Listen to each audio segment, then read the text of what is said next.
Do you think it's a bad idea to be sitting in a playground with a camera in a van? Might be time to get out of here. But first, come check out my van. Do you want to drive macaroni art? Centurion built these way more like a bathroom renovation than a car.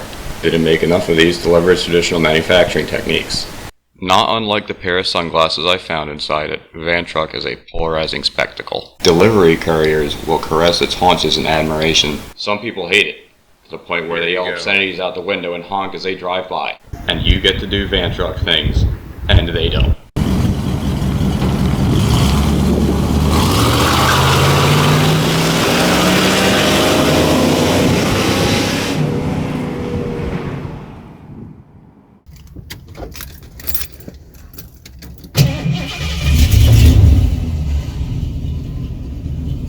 Regular Car Reviews did an excellent job explaining why the market for Centurions existed, but I found myself questioning the physical existence of Centurions far more frequently.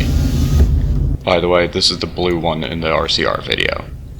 Any Econoline built after 1975 is a Home Depot and determined ignorance away from becoming a van truck. This one started life as a Ford chassis cab, the type of thing that'd get turned into an RV or a U-Haul.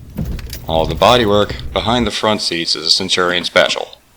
The extended cab is fiberglass, except for a door and the associated door pillars. I have no idea where they got those. I mean, it's not like they got the door off the full-sized, full-bodied van that they were converting into a slightly different model, because that model of van truck retained that door. Can you just buy pillars for these things? I don't know. Looks like they removed the OEM cab back with a SWAT team or splitting wedge and sledgehammer. The cab back is joined together at what I've been calling the Van Andreas fault line with about a pound of self-drilling sheet metal screws. The seam isn't pleasing to look at, but unlike the plumber bent over in a sink, this will cause the leak. This means that the Landau top, a relic of the 80s, is perhaps the only Landau top with a non-cosmetic function. The interior panels are made from MDF crudely cut out with a jigsaw upholstered with contact adhesive and staples. These panels are then shimmed into place with just chunks of polyurethane foam. Then these panels are screwed directly into the body with sheet metal screws, placed somewhat symmetrically throughout the interior.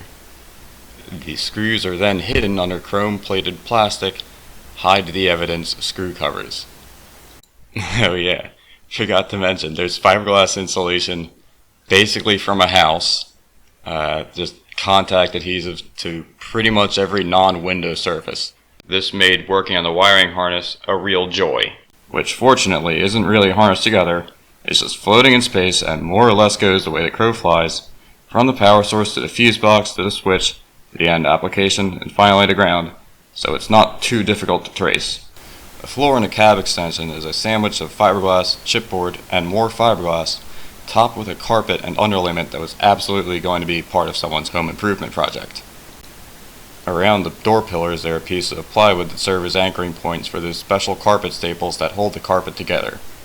The rear of the carpet is simply wedged in place by the rear interior panel. The front of the carpet is likewise held down by other things that were already going to be there, just screwed over top of it, like the fuses and the doghouse cover for the engine. Then there's the wood trim pieces. There's a lot of them, and they're not too far removed from 2x4s. Everything in here looks like a church pew.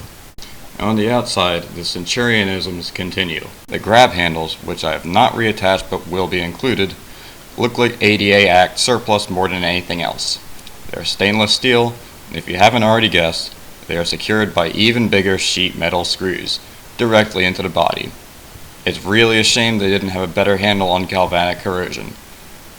There was also an air horn on top of the cab, which is no longer there because the cast zinc construction turned into a sacrificial anode. After the anode had been sacrificially anodized, the white powder that remained absorbed water and eventually ate through part of the roof. That was replaced with fiberglass, epoxy, and haste. in keeping with the theme of this vehicle.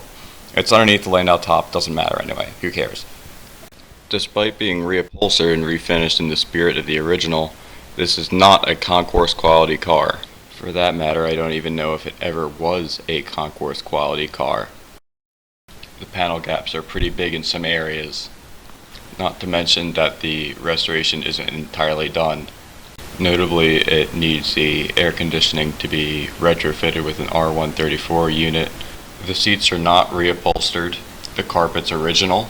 There are some upholstery boo-boos, and the floor of the truck bed in the rear is very rusty. There's a patch in the frame. You'll see this later in the video. It could use new shocks, and the front sway bar bushing needs to be replaced. I have the bushing, I just never got around to installing it. The front axle kingpins are pretty worn. The exhaust has some leaks. One of those exhaust leaks is the ubiquitous 460 cast iron manifold header leak. Right now it's held in by a clamp that looks like it's explicitly designed for containing these leaks. I couldn't find the door pillar lights that go underneath the exterior grab handles, at least not exact replacements. You can do what you want with it. I also did not remake the Venetian blind spots.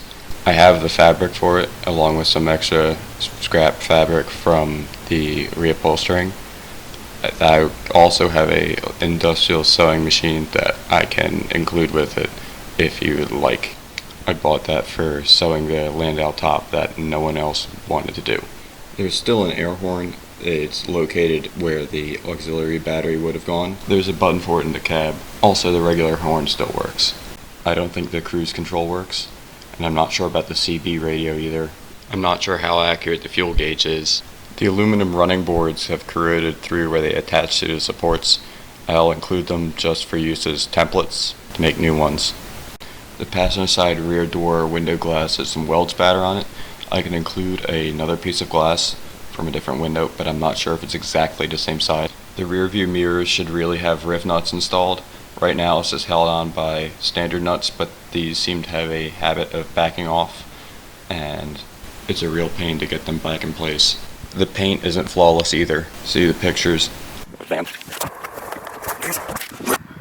Unfortunately, some people don't like the sound of angle grinders as much as I do.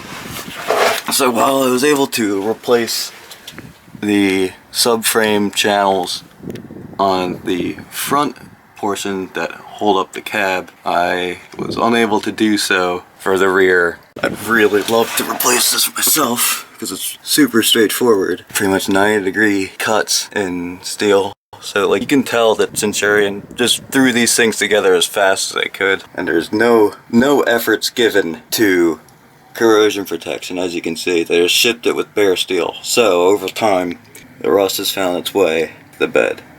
Let me know if you have any questions, and happy bidding.